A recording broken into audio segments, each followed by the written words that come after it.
Alright, and we're back looking at this F-150. This will probably be a little longer video. Let's start with this intermediate steering shaft, or lower steering shaft. Alright, this steering shaft is pretty rusty. The company that made this steering shaft was only obligated to protect it from rust until it was in the hands of Ford. So they used a combination of oil and something called VCI paper to protect it from rust while it was being shipped after it was manufactured. It's a problem because the rust flakes up, cuts through the seals, and allows water into the universals in there.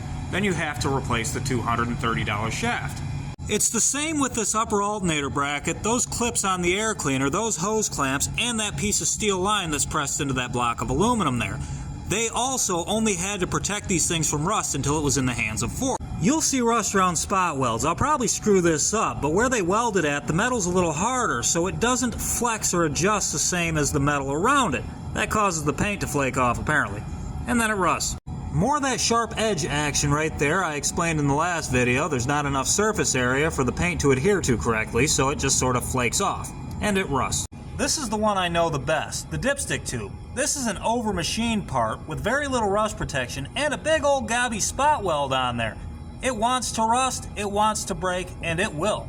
You'll also notice the nuts and bolts are very corroded. That's because car companies use the lowest quality hardware possible. Anywhere it's not structural, or they're legally obligated to use something high quality, they will use this kind of junk that rounds off the first time you try to take it apart.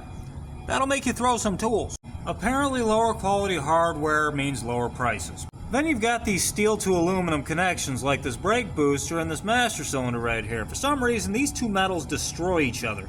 You'll notice that kind of corrosion any place aluminum and steel meet each other. I recall putting a lot of PCMs in these, mainly because water will run down there and out of that hole and all over the top of that PCM. This is a major design issue. Along the same lines as plastic rubbing against the steel taking the paint off on a flat surface that can't get rid of moisture very easily. That was made to rust. Then down here you have this nice little pocket where dirt can collect and hold moisture, not to mention that's a magnesium core support sitting on steel. Have a look at this area right here on the rocker panel. You have a nice opening to allow dirt and moisture inside, no drainage on the bottom of it. All trucks have this issue with the rocker panels. This isn't exclusive to Ford. And a double whammy. Not only is there a bunch of dirt sitting in a pocket behind this fender, you have plastic rubbing the paint off the outside, so it erodes from the inside and the out. Look at the dirt that's just sitting down in there behind that mud flap. Now in the Rust Belt you see this exact issue with every kind of pickup on the road. Let's have a look at the back side of this.